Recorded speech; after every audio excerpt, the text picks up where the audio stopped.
الحمد لله. الحمد لله وحده، والصلاة والسلام على من لا نبي بعده ولا رسول بعده ولا معصوم بعده. أما بعد فإن خير الحديث كتاب الله، وخير الهدي هدي محمد صلى الله عليه وسلم، وشر الأمور محدثاتها، وكل محدثة بدعة، وكل بدعة ضلالة، وكل ضلالة في النار.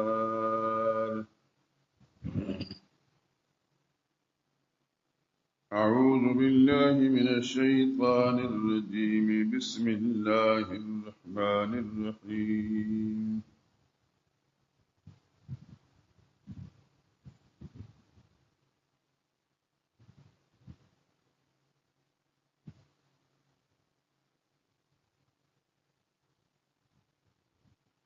وقال إني ذاهب إلى ربي سيهدين. رب هب لي من الصالحين. فبشرناه بغلام حليم. فلما بلغ معه السعي قال يا بني إني أرى في المنام أني أذبحك فانظر ماذا ترى.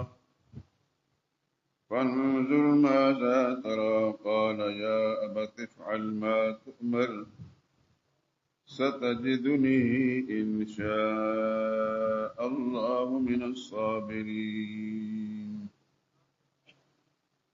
فلما أسلما وتله للجبين فناديناه أن يا إبراهيم قد صدقت الرؤيا إنا كذلك نجزي المحسنين. إن هذا لهو البلاء المبين. وفديناه بذبح عظيم. وتركنا عليه في الآخرين. سلام على إبراهيم كذلك نجزي المحسنين.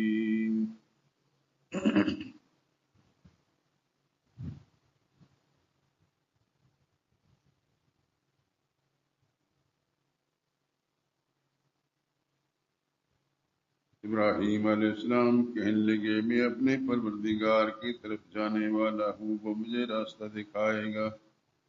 اے پروردگار مجھے اولاد عطا فرما جو سعادت مندوں میں سے ہو۔ تو ہم نے ان کو ایک نرم دل لڑکے کی خوشخبری سنا دی۔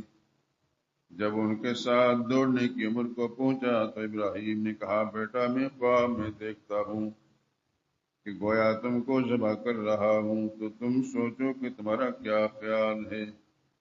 انہوں نے جواب دیا ابا جان آپ کو جو حکم ہوا ہے وہ کر دیجئے، اللہ نے چاہا تو آپ مجھے صبر کرنے والوں میں پائیں گے۔ جب دونوں نے حکم مان لیا باپ نے بیٹے کو ماتھے کے بل لٹا دیا تو ہم نے ان کو پکارا ابراہیم آپ نے خواب کو سچا کر دکھایا، ہم نیکوکاروں کو ایسا ہی بدلہ دیا کرتے ہیں۔ بلا شبہ یہ کھلی آزمائش تھی اور ہم نے ایک بڑی قربانی ان کو فدیے کے طور پر دے دی۔ اور پیچھے آنے والوں میں ابراہیم علیہ السلام کا ذکر خیر باقی چھوڑ دیا۔ سلام ہے ابراہیم پر، نیکوکاروں کو ہم ایسا ہی بدلہ دیا کرتے ہیں۔ یقیناً وہ ہمارے مومن بندوں میں سے تھے۔ سبحان ربک رب العزت عما یصفون وسلام علی المرسلین والحمد للہ رب العالمین۔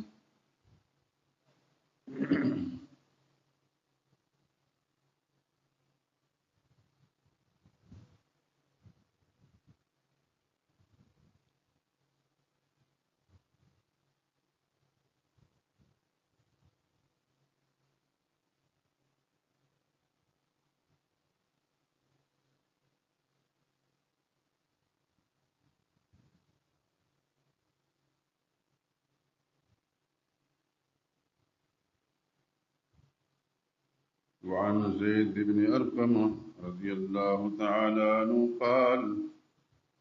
قال أصحاب رسول الله صلى الله عليه وسلم يا رسول الله ما هذه الأضاحي قال سنة أبيكم إبراهيم صلوات الله عليه السلام قالوا فما لنا فيها يا رسول الله قال بكل شعرة حسنة قالوا فالصوف يا رسول الله قال بكل شعرة من الصوف حسنة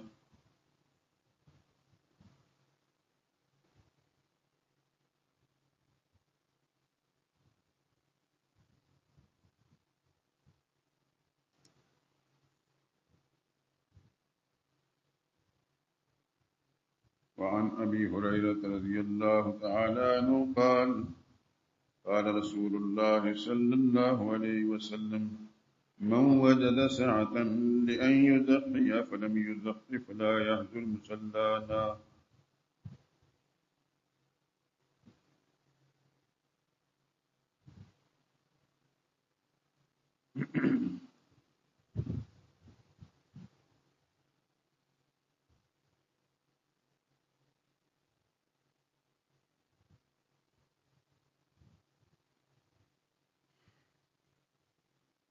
وعن عائشة رضي الله تعالى عنها قالت قال رسول الله صلى الله عليه وسلم ما عمل ابن آدم من عمل يوم النحر أحب إلى الله من إراق الدم وإنه ليؤتى يوم القيامة بقرونها وأشعارها وأزلافها وإن الدم ليقع من الله بمكان قبل أن يقع بالأرض فطيب بها نفسا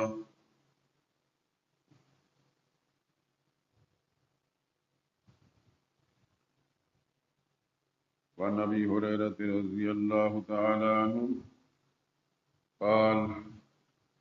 قال رسول الله صلى الله عليه وسلم ما من أيام أحب إلى الله أن يتعبد فيها من عشر ذي الحجة يعدل فيها صيام كل يوم فيها بصيام سنة وقيام كل يوم ليلة منها بقيام ليلة القدر وكما قال عليه الصلاة والسلام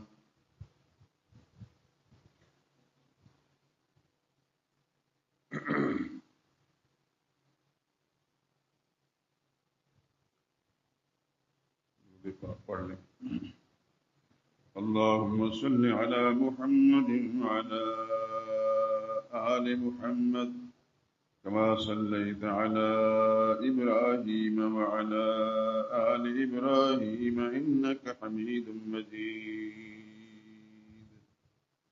اللهم بارك على محمد وعلى آل محمد كما باركت على إبراهيم وعلى آل إبراهيم إنك حميد مجيد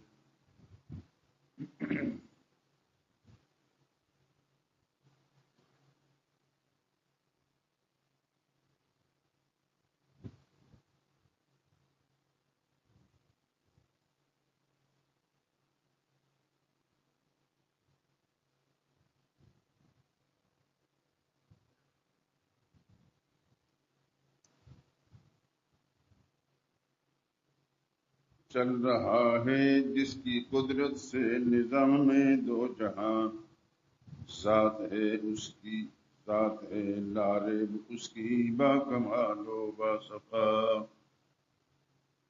چل رہا ہے جس کی قدرت سے نظام دو جہاں ذات ہے لارب اس کی با کمال و با صفا عزت و ذلت یقیناً ہے اسی کے ہاتھ میں قدرت حق میں نہیں حائل کوئی شاہ و گدا وقت مشکل صدق دل سے ہم پکاریں گے اسے مشکلیں ساری کرے گا حل ہماری کبریا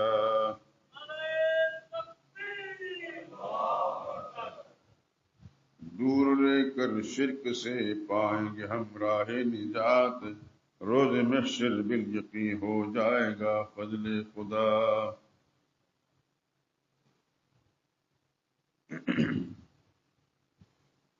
خواجہ ہر دوسرا نے یہ سبق دیا ہے مجھے، خالق و غفار کے آگے تو سر اپنا جھکا، ماں سوا کو چھوڑ کر جھک جا خدا کے سامنے، نعرہ توحید سے ہر شرک بدعت کو مٹا،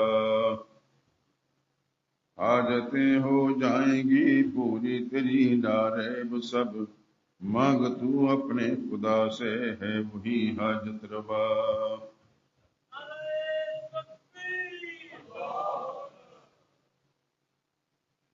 چھوڑ دے تو شرک بدعت کی رسومات کہن، تاکہ راضی تجھ پہ ہو جائے حبیب کبریا، جس کا انور ہے بھروسہ خالق غفار پر، اس کو محشر میں نہیں کوئی خوف و قتل کوئی ذرا،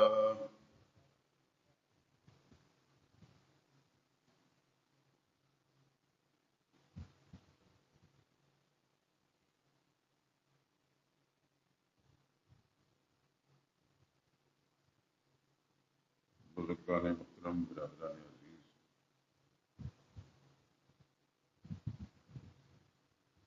قرآن حکیم کی 23ویں پارے میں سورہ صافات کی چند آیات تلاوت بھی کی ہے اور ترجمہ بھی پیش کیا ہے،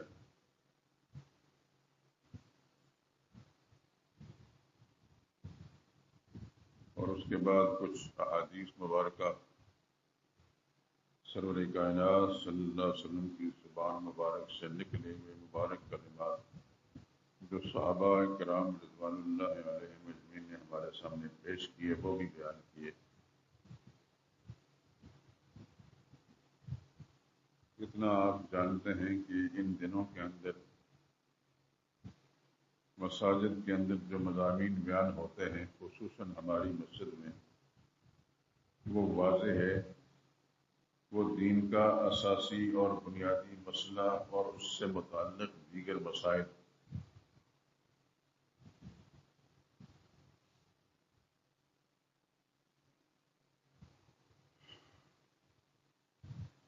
انبیاء کرام علیہ السلام میں ایک عظیم نبی جو جد الانبیاء شمار ہوتے ہیں، سیدنا ابراہیم خلیل اللہ،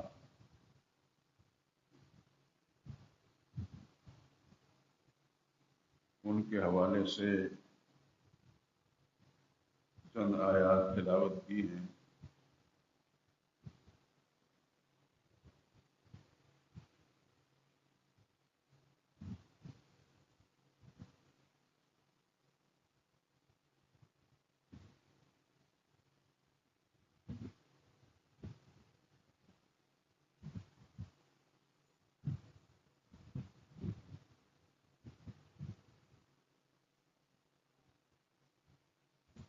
ان کے حوالے سے جو قرآن حکیم کی آیات تلاوت ہوئی ان میں خاص طور پر ابراہیم خلیل اللہ کے ایک فرزند کا ذکر ہے، فبشرناہ بغلام حلیم، ہم نے ان کو خوشخبری دی ایک ایسے بیٹے کی جو بڑا حوصلے والا۔ یاد رکھیں کہ ابراہیم علیہ السلام کے دو بیٹوں کا تذکرہ اکثر قرآن حکیم میں آتا ہے، ایک کے نام کے ساتھ غلام حلیم آتا ہے، ایسا لڑکا جو پڑھا لکھا تھا، بہت جاننے والا تھا، اور دوسرے کے تذکرے کے ساتھ آتا ہے غلام حلیم، حوصلے والا۔ اس وقت جو آیات کریمہ تلاوت ہوئی ہیں اور جس صاحبزادے کا تذکرہ ہے وہ حوصلے والا، حوصلے سے مراد یہ ہے کہ جب باپ نے ان سے یہ فرمایا کہ میں آپ کو دیکھ رہا ہوں خواب میں کہ میں آپ کو ذبح کر رہا ہوں، تو اس حوصلے والے بیٹے نے یعنی سیدنا اسماعیل ذبیح اللہ، یعنی ایسا بیٹا تھا کہ ان کے نام کا حصہ بن گیا ذبیح اللہ۔ انہوں نے باپ کی بات کو سننے کے فرمایا یا ابت افعل ما تؤمر، ابا جان جو حکم ملا اللہ کی طرف سے کر گزرے۔ اگر آپ کو یہ اندیشہ ہے کہ میں اس معاملے میں بے چینی بے قراری کا اظہار کروں گا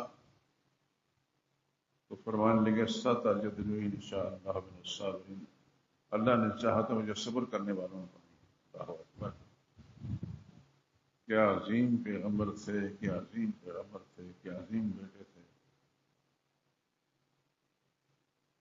انبیاء تو سب کے سب عظیم ہیں، لیکن یہ جو باپ بیٹا ہے ان کا ثانی نہیں ملتا۔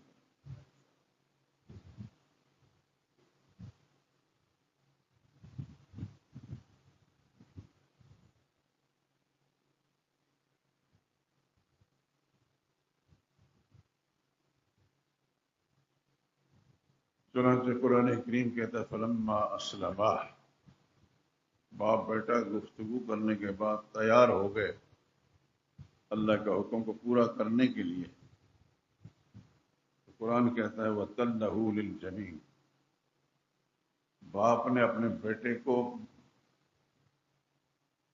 لٹایا جس طرح کسی کو ذبح کرنے کے لیے لٹایا جاتا ہے۔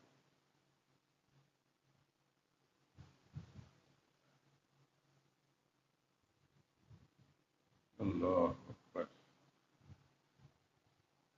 یہاں قرآن حکیم کے اندر اس عمل کا ذکر نہیں، صرف کلام کا ذکر ہے۔ ابراہیم خلیل اللہ نے اپنے فرزند حضرت اسماعیل کو زمین پر لٹا کر چھری ہاتھ میں لے کر ان کے گلے پر پھیرنا شروع کر دیا، ذبح کرنا شروع کر دیا۔ یہ بات شاید گزشتہ سالوں میں قربانی کے احکام و مسائل بیان کرتے وقت میں نے ذکر کی تھی۔ ابراہیم خلیل اللہ ذبح کرنے کے لیے چھری کو دبا کر پھیر رہے ہیں اللہ کا حکم پورا کرنے کے لیے، لیکن چھری گلا نہیں کاٹتی۔ اللہ اکبر، اللہ اکبر۔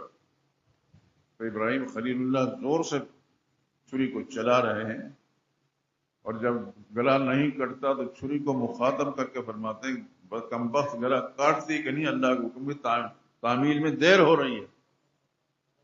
سبحان اللہ، سبحان اللہ، کیا شان ہے پیغمبر کی علیہ السلام۔ اور پھر دیکھیے پیغمبر ابراہیم خلیل اللہ، لیکن باپ مشرک عازر، بت پرست، بت فروش، بت تراش۔ کس گھر میں خدا نے کتنا عظیم انسان پیدا کیا اور کتنی عظمت اس کو بخشی۔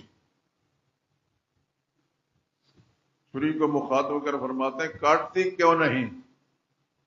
چھری کو اللہ نے قوت گویائی عطا فرمائی، میں کس طرح کاٹوں؟ مجھے اللہ نے منع کیا ہے کہ گلا نہیں کاٹنا۔ اور حضرت اسماعیل علیہ السلام کی گلے کی کھال اللہ اس کو کلام کرنے کی توفیق دے، مجھے حکم ملا ہے کہ میں نہ کٹوں، کون کاٹ سکتا ہے؟ ابراہیم اللہ فرماتے ہیں کاٹ، چھری کہتی ہے مجھے حکم ملا ہے مت کاٹ، اور کھال کہتی ہے کہ مجھے حکم ملا ہے کہ مت کٹ۔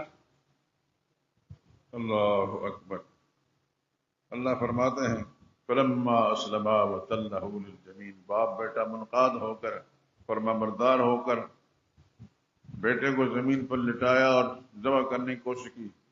اللہ فرماتا ہے نادیناہ ان یا ابراہیم، ہم نے اعلان کیا عرش مولا سے، اے ابراہیم قد صدقت الرؤیا، جو خواب دیکھا تھا آپ نے پورا کر دکھایا، سچا کر دکھایا۔ انا کذالک نجزی المحسنین، نیکی کرنے والوں کو ہم یوں ہی بدلہ دیا کرتے ہیں۔ اور اس کے بدلے میں فدیناہ بذبح عظیم، بیٹے کے گلا تو نہیں کٹوایا، البتہ جنت سے ایک دمبا بھیج کر انہی پلکوں کے اندر ذبح کرا کر ابراہیم خلیل اللہ سے قربانی پوری کرا دی۔ ابراہیم خلیل اللہ نے آنکھ جھپکنے کے بعد دیکھا تو بیٹے حضرت اسماعیل صاحب کھڑے ہیں۔ سبحان اللہ، کیا عظیم باپ ہے اور کیا عظیم بیٹے ہیں.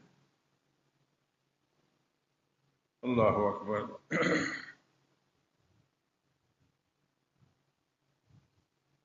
مجھے قصہ بیان کرنا مقصود نہیں ہے. یہ آیات کریمہ چونکہ حضرت اسماعیل علیہ السلام کے حوالے سے قرآن حکیم کے اندر ذکر کی ہیں، اور یہ یاد رکھیں کہ ابراہیم علیہ السلام کا تذکرہ قرآن حکیم کے مختلف مقامات پر مختلف آیات میں آتا ہے. اسلوب بدل بدل کر اللہ کریم نے اپنا حکم سنایا ہے. ایک کمال ہے کہ ابراہیم خلیل اللہ عجیب عظیم انسان ہے. اللہ اکبر اللہ اکبر.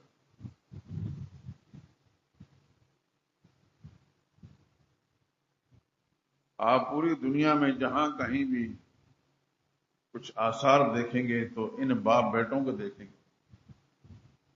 آج کل مسلمان حرمین شریفین جاتے ہیں، خانہ کعبہ کے اندر بیت اللہ شریف کے پاس پہنچ کر جہاں طواف کرتے ہیں، طواف سے دائیں طرف تھوڑے سے فاصلے پر نیچے کو اترتے ہیں، وہاں زمزم ہے. اب تو زمزم کا کنواں کہلاتا ہے. یہ آپ کے علم میں ہے، یقین ہوگا، علماء سے سنا ہوگا. زمزم اس پانی کو کہتے ہیں جو حضرت اسماعیل ذبیح اللہ کے قدموں کی رگڑ سے اللہ نے زمین میں پیدا کیا. یہ آپ کے علم میں ہے، تھوڑا سا اشارہ میں دیتا ہوں.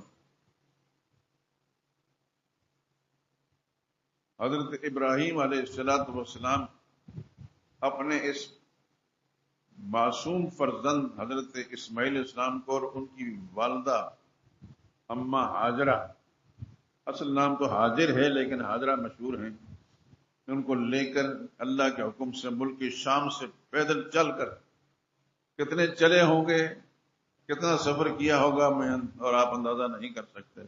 لیکن اللہ حکم دینے والے ہیں اور عمل کرنے والے خدا کے پیغمبر ہیں. اپنے اہلیہ اور اپنے بچے سمیت چلتے چلتے چلتے اس جگہ پر پہنچے جہاں خانہ کعبہ ہے. اس جگہ کوئی عمارت نہیں تھی، کسی قسم کی کوئی آبادی نہیں تھی، نہ کھانے پینے کا سامان تھا، نہ کوئی دکان تھی، نہ کوئی آبادی تھی، نہ کوئی گھر تھا.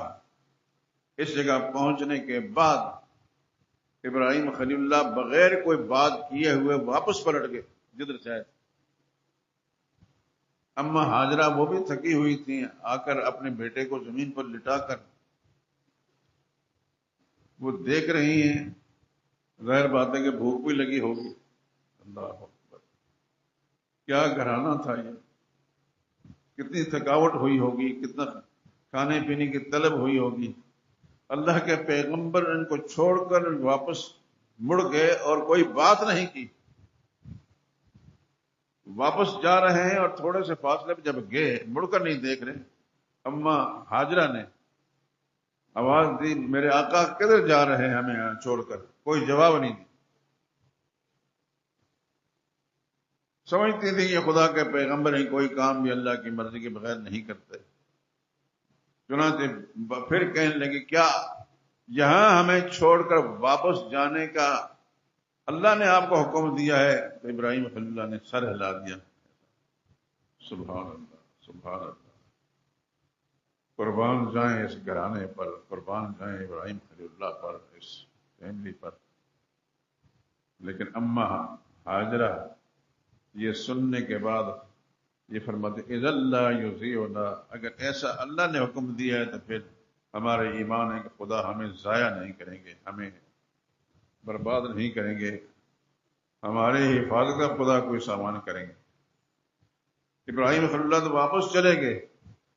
اب چھوٹا سا معصوم بچہ ہے، وہ زمین میں پاؤں رگڑ رہا ہے، بھوک لگی ہے، پیاس لگی ہوگی، کوئی آبادی نہیں، کوئی گھر نہیں. اللہ اکبر. میرے دوستو، انسان تھوڑا سوچتا ہے، عجیب سی صورتحال بنتی ہے. کیا عظیم گھرانہ تھا، کیا عظیم خاندان تھا ابراہیم خلیل اللہ کا. اما حوا بچے کے لیے جب دیکھا کہ اب حضرت ابراہیم تو چلے گئے، بچہ بھوکا ہے، پیاسا ہے، اس کے لیے کوئی کھانے کا انتظام کرو۔ سبحان اللہ۔ تو وہ اس جگہ میں جہاں زمزم نکلا ہے، اس جگہ میں ان کو لٹا کر، چٹیل زمین ہے، کوئی آبادی نہیں، کچھ بھی نہیں ہے، آگے کو دوڑتی ہیں جدھر صفا مروہ ہے۔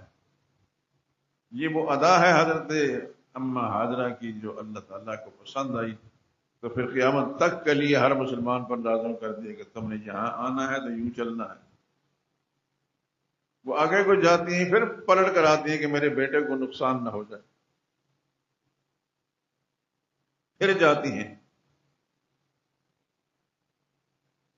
واپس آتی ہیں تو حضرت اسماعیل علیہ السلام کے پاؤں کی رگڑ سے، چٹیل زمین پر تھے، پاؤں کے بستر تو تھے نہیں، پاؤں کی رگڑ سے، ایڑیوں کے رگڑ سے تھوڑا سا قطرے پانی کے نکلا ہے۔ اما حوا کو یہ اندازہ، حاضرہ کو یہ اندازہ تھا کہ بیٹا بھوکا تو ہے، پیاسا بھی ہوگا، انہوں نے وہاں پانی روکنے کے لیے ایک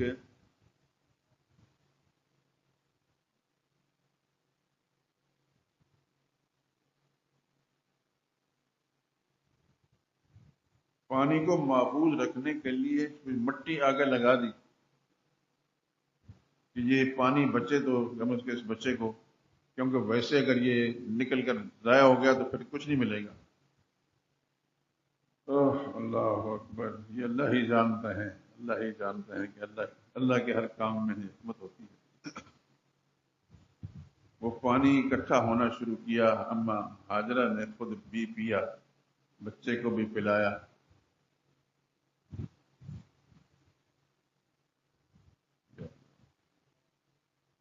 کوئی کھانے کا سامان نہیں ہے، کوئی آبادی نہیں ہے، کوئی گھر نہیں ہے، کوئی دکان نہیں ہے۔ دیکھیے اللہ کا نظام، خدا کی شان پر قربان جائیں۔ ایک قافلہ کہیں سے چلتا چلتا چلتا چلتا یہاں آ کر پہنچا،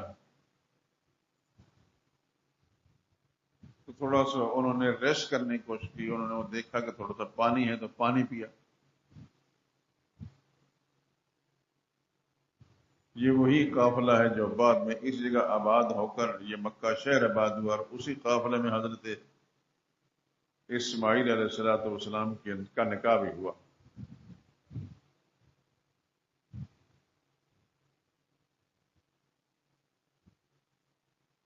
تھوڑے دنوں کے بعد حضرت ابراہیم علیہ السلام پھر واپس آتے ہیں، دیکھتے ہیں کہ میرے بچے کا کیا حال ہے، میری بیوی کا کیا حال ہے، دیکھتے ہیں یا اللہ اکبر، کیا حوصلہ تھا، کیا صبر تھا۔ ملک شام گئے ہیں اور واپس آئے ہیں۔ ان دنوں کے اندر تھوڑی سی حضرت اسماعیل علیہ السلام کی عمر بڑھ گئی تھی، بولنے کے قابل تھے، بات کرنے کے قابل تھے۔ ابراہیم علیہ السلام نے اس موقع فرمایا تھا کہ میں آپ کو ذبح کرتا ہوا دیکھ رہا ہوں، آپ کی کیا رائے ہے؟ انہوں نے کہا آپ کی جو مرضی کر لیں، کیا پیغمبر کا گھرانہ ہے۔ اللہ اکبر، چھوٹے سے معصوم بچے کو چھوڑ کر جاتے ہیں، وہ گلہ بھی نہیں کرتے کہ آپ ہمیں چھوڑ کر کہاں چلے گئے، نہ اما حاجرہ ہے گلہ کرتے ہیں کہ آپ ہمیں چھوڑ کر کہاں چلے گئے۔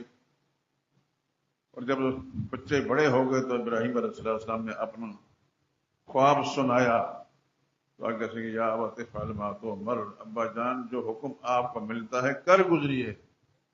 اب مجھ سے پوچھتے ہیں، اللہ نے چاہا تو آپ مجھے صبر کرنے والا پائیں گے۔ اور پھر کتابوں میں لکھا ہے کہ حضرت ابراہیم علیہ السلام حضرت اسماعیل کو لے کر منا کی طرف گئے، اور یہ شاید بتا دیا گیا ہوگا اما حاجرہ کو کہ مجھے ایسا حکم ملا ہے، میں ان کو ذبح کرنے جا رہا ہوں۔ سبحان اللہ۔ آج اگر یہ مسلمان حج کرنے کے لیے جاتے ہیں اور پھر منا کے میدان میں جا کر قربانیاں کرتے ہیں، یہ وہی ادائیں ہیں، یہ وہی ادائیں ہیں ابراہیم خلیل اللہ کی، اب باپ بیٹوں کی۔ اللہ اکبر۔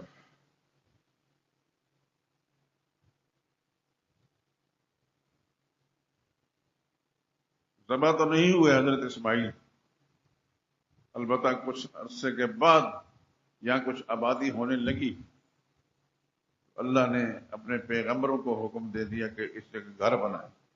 یہ خانہ کعبہ یہ کئی دفعہ بنا ہے، میں تفصیلات پھر کسی موقع پر بیان کروں گا. وَإِذْ جَرْفَ إِبْرَاهِيمُ الْقَوَاعِدَ مِنَ الْبَيْتِ وَإِسْمَاعِيلُ، قرآن کریم کے اندر آتا ہے بلند کر رہے تھے، اٹھا رہے تھے بنیادیں ابراہیم علیہ السلام اور ان کے بیٹے اسماعیل علیہ السلام بیت اللہ من البیت، اور انہوں نے دعا مانگ ربنا تقبل منا، اے اللہ ہمارے داتا قبول فرما دے، انک انت السمیع العلیم، آپ سننے والے جاننے والے. یہ خانہ کعبہ کئی بار اس کی تعمیر ہوئی، کئی بار یہ اس کی عمارت گرتی رہی، پھر تعمیر ہوتی رہی، گرتی رہی، تعمیر ہوتی رہی. اور ابراہیم اور اسماعیل باپ بیٹوں کی تعمیر کا ذکر قرآن کریم کے اندر موجود ہے.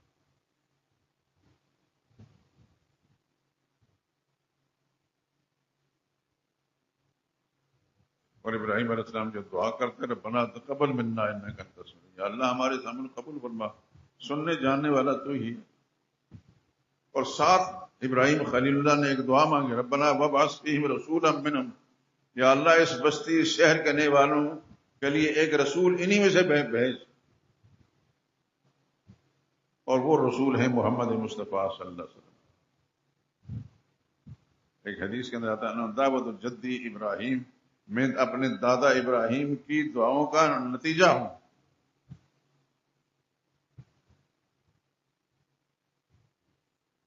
حدیث کے اندر آتا ہے، میں نے حدیثیں پڑھی ہوئی کہ رسول اللہ عائشہ صدیقہ رضی اللہ تعالیٰ عنہ فرماتی ہیں، ان سے روایت ہے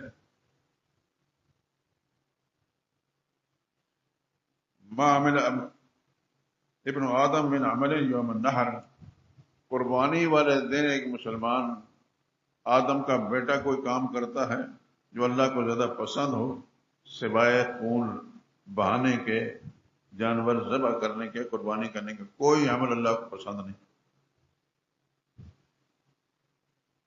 اور یہ جو کام اس نے کیا ہے وہ اللہ یاتی یوم القیامت بقرونہا واشعارہا، قیامت دن آئے گا تو یہ اس کے جانور کے سینگ بھی لے کر آئے گا، اس کے بال بھی لے کر آئے گا، اس کی کھال بھی لے کر آئے گا.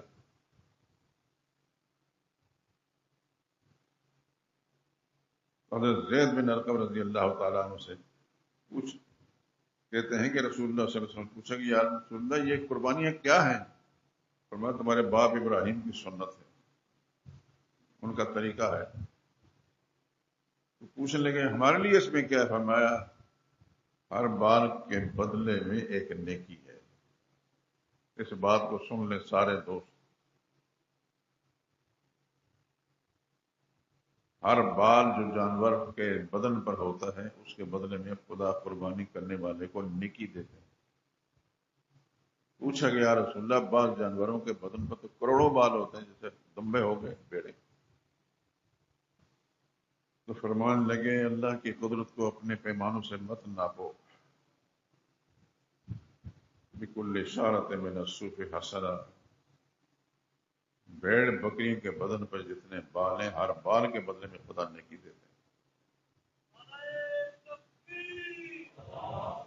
یہ دعا کریں کہ قربانیاں آ رہی ہیں، ہمارے مسلمان بھائیوں کو خدا اخلاص کے ساتھ قربانی کرنے کی توفیق دے، اور یہ جو فضائل اور مناقب اللہ کے نبی نے بیان فرمائے خدا ہر مسلمان کو نصیب فرمائے.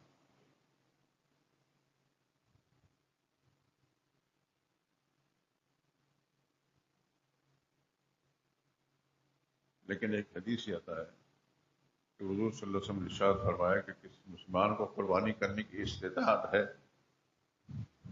اور قربانی نہیں کرتا، فلا یحضر مصلانا، اس کو کوئی عیدگاہ میں جا کر مسلمانوں کے ساتھ نماز نہیں پڑھنی چاہیے.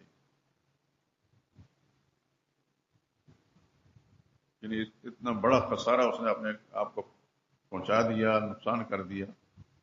تھوڑے سے نقصان سے بچنے کے لیے اتنا بڑا نقصان کر لیا اس نے. اس کو نہیں چاہیے کہ مسلمانوں کی عیدگاہ میں جا کر ان کے ساتھ نماز پڑھے. اللہ آپ کو اور ہر مسلمان کو توفیق نصیب فرمائے. میں نے گزشتہ جمعے پر اس سلسلے میں کچھ آپ حضرات ترتیب دی تھی، ہم نے لکھ کر بھی لگایا ہے بار، گزشتہ کئی سالوں سے ہمارا یہ عمل جاری ہے الحمدللہ، اور بہت سارے ہمارے احباب اس میں ہمارے ساتھ شریک ہوتے ہیں، قربانی کرتے ہیں، خود بھی گوشت اپنے گھروں کو لے جاتے ہیں، جو یہاں مانگنے کے لیے بہت سارے غریب آتے ہیں ان کو بھی دے جاتے ہیں۔ یہی ترغیب میں آپ کو دوں گا، جہاں بھی قربانی کریں، ضرور نہیں کہ یہیں کریں، جہاں بھی آپ کے لیے آسانی ہے، لیکن اپنے ذات کے لیے جہاں گوشت لے جاتے ہیں وہاں معاشرے کے پسے ہوئے جو لوگ ہیں ان کا بھی خیال رکھیں۔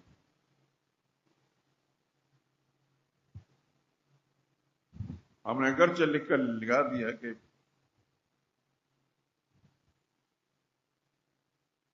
غریبوں کو ترجیح دی جائے، یقیناً ہر مسلمان خصوصاً مسجد شہداء کا، کیونکہ بار بار یہ سن چکا ہے، وہ غریبوں کو ترجیح دے گا، اور آپ حضرات بھی، اللہ تعالیٰ آپ کو قربانی کرنے اور اس کا وہ مقصد جو اللہ کے پاک پیغمبر نے بیان فرمایا وہ حاصل کرنے کی توفیق دے، اور وہ برکات نصیب فرمائے آپ کو بھی اور آپ کی نسلوں کو بھی۔ اس کے لیے آپ ابھی سے ٹائم ہے، سوچ لیں۔ ہاں، البتہ پچھلے جمعے میں نے ایک بات کی تھی، اور میں نے جو پمفلٹ لکھا ہے اور اس کو ضرور پڑھیں اور اپنے پاس محفوظ رکھیں۔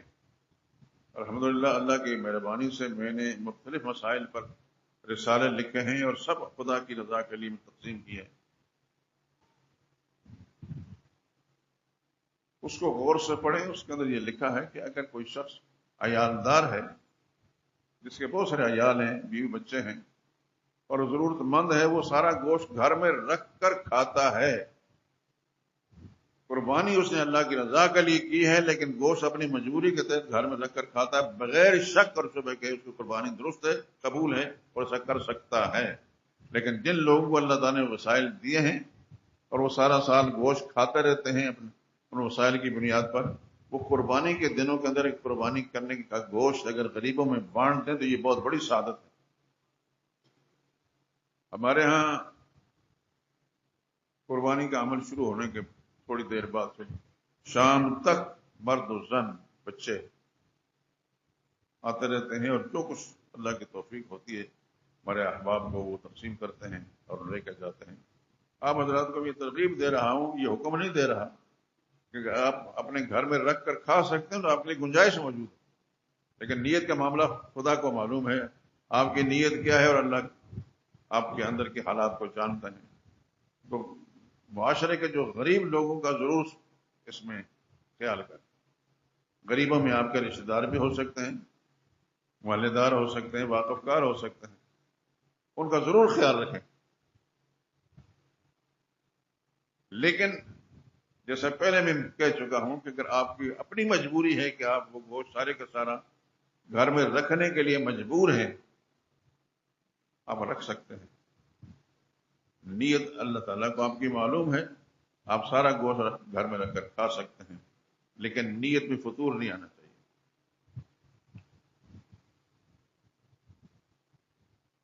اس میں فوت شدہ جو عزیز ہیں آپ کے، ان کے لیے بھی قربانی کر سکتے ہیں، ان کا حصہ ڈال سکتے ہیں، اور جن لوگوں کو خدا نے وسائل دیے ہیں ان کو میں ترغیب دوں گا کہ ایک حصہ نبی کریم صلی اللہ علیہ وسلم کی طرف سے ضرور ڈالیں۔ خدا قبول کرے آپ کے اس عمل کو، اور جو مسلمان میں قربانیاں کرتے ہیں خدا ان کو توفیق دے کہ جہاں اپنی والدین کا، اپنے بہن بھائیوں کا، اپنے بیوی بچوں کا حصہ رکھتے ہیں، وہاں ایک حصہ نبی کریم صلی اللہ علیہ وسلم کی طرف سے ڈالتے ہیں۔ ایک مسئلہ میں نے بیان کیا تھا، آج پھر میں اس کو تھوڑا سا دہرا دیتا ہوں۔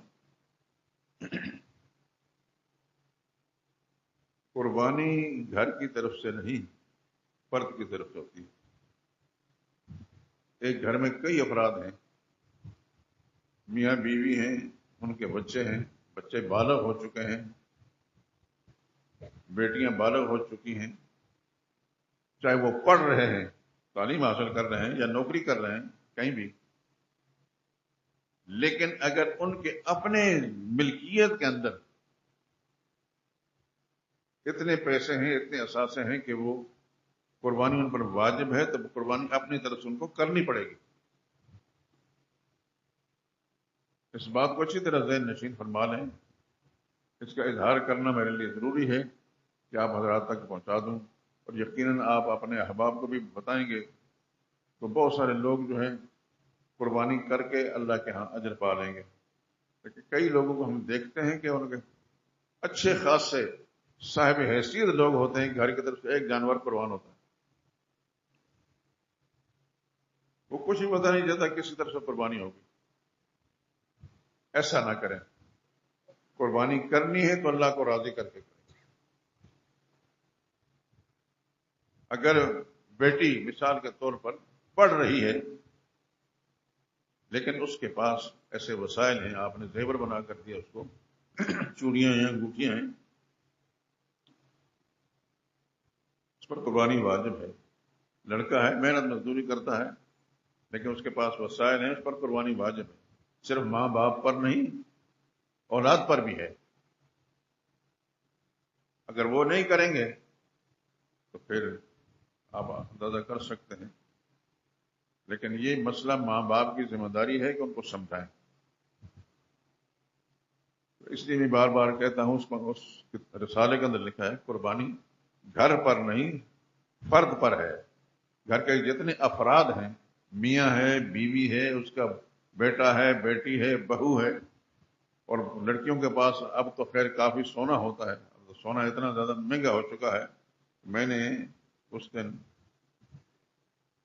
حساب لگایا تھا،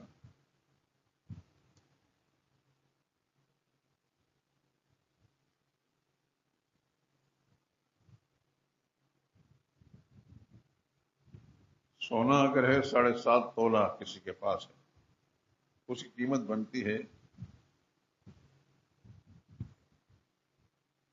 24,75,000، جو موجودہ حالات میں قیمت ہے اس کی۔ اور چاندی ہے 52.5 تولہ، اس کی قیمت بڑھتی 1,78,500 روپے۔ چاندی یا چاندی کی مالیت کے کسی پاس اثاثے ہیں، اس پر قربانی واجب ہے۔ اور جہاں تک سونے کا معاملہ ہے وہ تو آپ اندازہ کر لیا، وہ بہت عروج پر چلا گیا سونے کی قیمت۔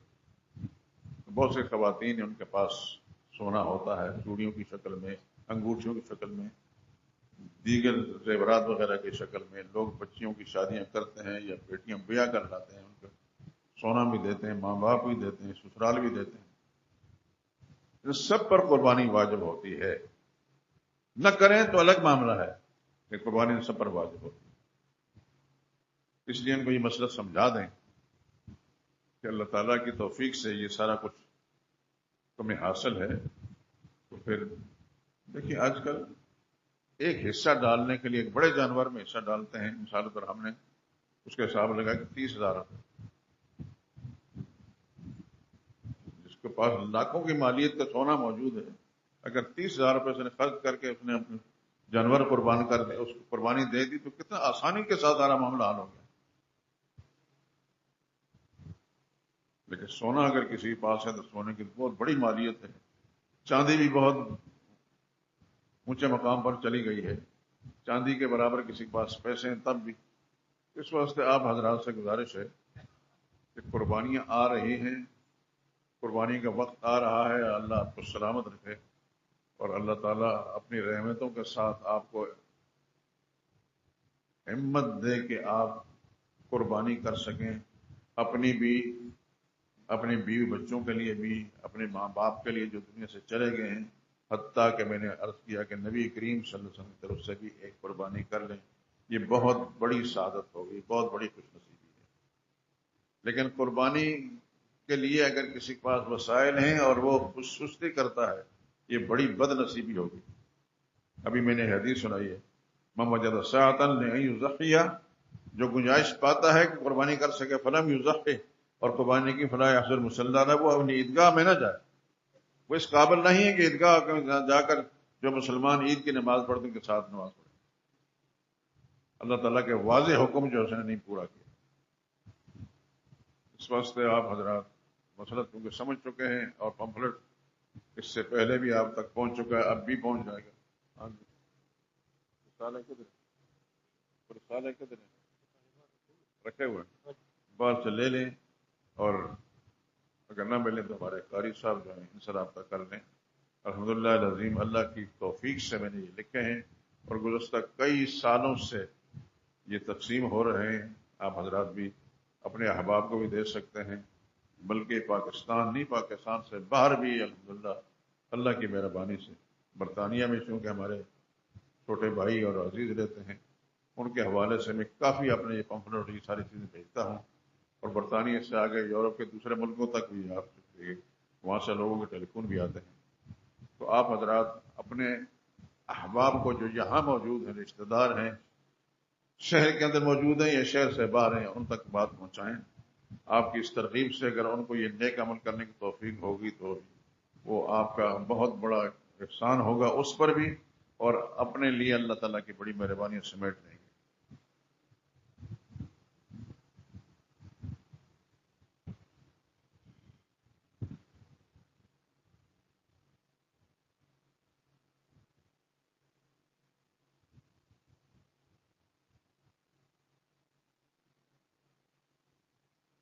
میرے دوستو، یہ بہت بڑی نیکی ہے قربانی، معمولی بات نہیں۔ انسان جتنے بھی اعمال کرتا ہے اللہ کی توفیق سے، ان میں سے ایک نیک عمل ہے قربانی بھی، اور اس کے اندر اللہ کے پیغمبر کا حصہ ڈال لیں، اپنے دادا دادی جو دنیا میں نہیں ہیں ان کی طرف سے قربانی کر لیں، اپنے احباب دوست عزیز اقارب ان کی طرف سے قربانی کر لیں، بہت کچھ کر سکتا ہے انسان۔ ہاں البتہ نمائش نہ کریں۔ نمائش یہ ہے کہ لوگ بکرا خریدنے جاتے ہیں تو اتنے لاکھ کا بکرا خرید لیا جی، یہ بالکل غلط بات ہے۔ اللہ توفیق دے، بلا شبہ خریدیں، لیکن نمائش نہ کریں۔ وہ جو کئی لاکھ روپے کا ایک بکرا خریدتے ہیں، اس کئی لاکھ کو بچا کر ایک ایک آدمی کے جو آپ کے عزیز و اقارب میں ہیں، دوستوں میں ہیں، ان کی طرف سے آپ قربانی کر سکتے ہیں جائز طریقے سے۔ اور 30,000 موجودہ وقت کے اندر کوئی بڑی چیز نہیں، لوگ تو اس سے زیادہ بھی غالباً لے رہے ہیں، لیکن ہم نے تو پورا حساب کر کے کم سے کم بھی مسلمانوں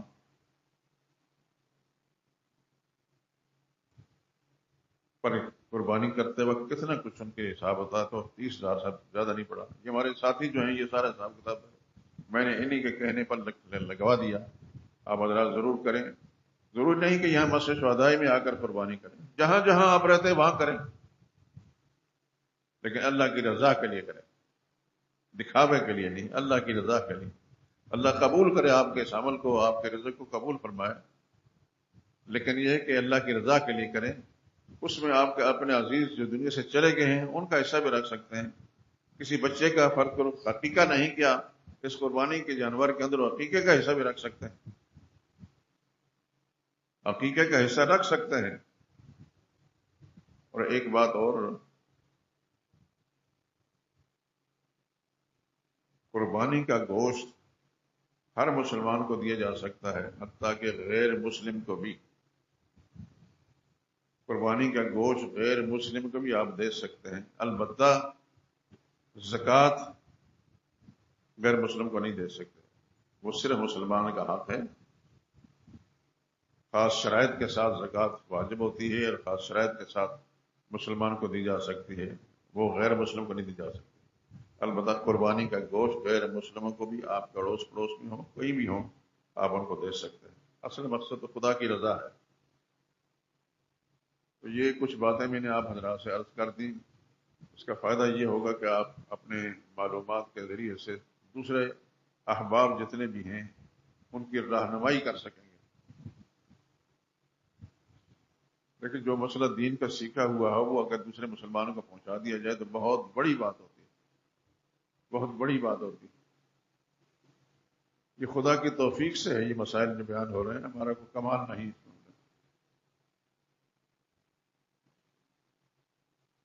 حضور صلی اللہ علیہ وسلم سے جب یہ پوچھا گیا کہ یہ ہے کیا، تو حضور نے فرمایا سنت و ابیکم ابراہیم، ابراہیم خلیل اللہ عظیم پیغمبر ہیں انبیاء کے سلسلے کے اندر، انہی کے ذریعے سے خیر کے کام اللہ نے دنیا میں پھیلائے، اور محمد مصطفیٰ صلی اللہ علیہ وسلم نے انہی کا حوالہ دیا اگرچہ وہ خواب میں اپنے بیٹے کو ذبح ہوتے دیکھ رہے ہیں، بیٹا ذبح ہوتا نہیں، جنت سے آیا ہوا ایک دمبا ذبح ہو جاتا ہے، وہ ایک مستقل سنت بن جاتی ہے۔ اور آپ حضرات جب کرتے ہیں قربانی، کرتے چلے آئے ہیں، اللہ تعالیٰ دائماً ابداً ہمیشہ کے لیے قربانی کرنے کی اور وہ اجر و ثواب حاصل کرنے کی توفیق دے، جو اس قربانی کرنے کا عمل جو ہے اس پر اللہ نے اجر رکھا ہے۔ لیکن اس شرعی ضابطوں کو ضرور سمجھ رکھیں۔ جن علماء پر آپ کو اعتماد ہے، جن کے علم پر آپ کو اعتماد ہے، میں نے یہ جو رسالہ لکھا ہے الحمدللہ رضی، اس میں جتنے حوالہ جات لکھے ہیں، اگر ان کتابوں کو اکٹھا کیا جائے تو وہ کتابیں جو ہزاروں نہیں لاکھوں روپے کی کتابیں بنتی ہیں، لاکھوں روپے کی۔ انہی کے حوالے سے یہ رسالہ لکھا ہے الحمدللہ رضی، اور آپ حضرات تک پہنچا ہے۔ آپ خود اس کو محفوظ بھی رکھیں، دوسرے احباب تک پہنچائیں اور اس پر عمل کریں، اللہ تعالیٰ آپ سے راضی ہو جائے۔ اگر علماء اپنی ذمہ داریاں سمجھ کر یہ مسئلہ بیان نہیں کریں گے، تحریراً لکھیں گے نہیں اور زبانی بیان نہیں کریں گے، تو یہ خدا کے ہاں مجرم بنیں گے۔ عوام الناس اگر اس سلسلے میں بے خبر رہتے ہیں، یہ علماء جو ہیں اس میں جواب دہ ہیں۔ میں الحمدللہ اپنی ذمہ داری سمجھتا ہوں اور کی ہے۔ آپ کے علم میں ہے کہ احکام رمضان پر بھی رسالہ لکھا تھا، عقیدہ توحید پر بھی رسالہ لکھا ہے، نماز مصطفیٰ بھی میں نے لکھی ہے، مسائل زکوٰۃ پر بھی میں نے لکھا ہے، اسی طریقے سے احکام رمضان بھی لکھے ہیں، اور یہ قربانی پر بھی لکھا ہے۔ اس کے علاوہ بہت سارا کچھ لکھا ہے الحمدللہ عظیم۔ تو میں آپ سے ایک اپیل کرتا ہوں کہ میرے لیے دعا کریں کہ اللہ تعالیٰ میرے اس عمل کو قبول فرما لے، اللہ راضی ہو جائے۔ مقصد میرا اللہ کی رضا حاصل کرنا ہے، کچھ بھی نہیں۔ لیکن اللہ تعالیٰ کا ایک خاص انعام یہ ہے کہ یہ ساری چیزیں بیچی نہیں، ہم نے سب خریدی ہیں۔ میرا خیال ہے کہ آپ حضرات اس بات کو سراہیں گے، اس میں ریاکاری نہیں، دکھلاوا نہیں، صرف اللہ کی رضا ہے۔ اللہ کی توفیق سے ہی یہ سارا کچھ ہوا ہے۔ اللہ کی توفیق شامل حال ہوتی ہے تو انسان بہت سارے کام کر لیتا ہے۔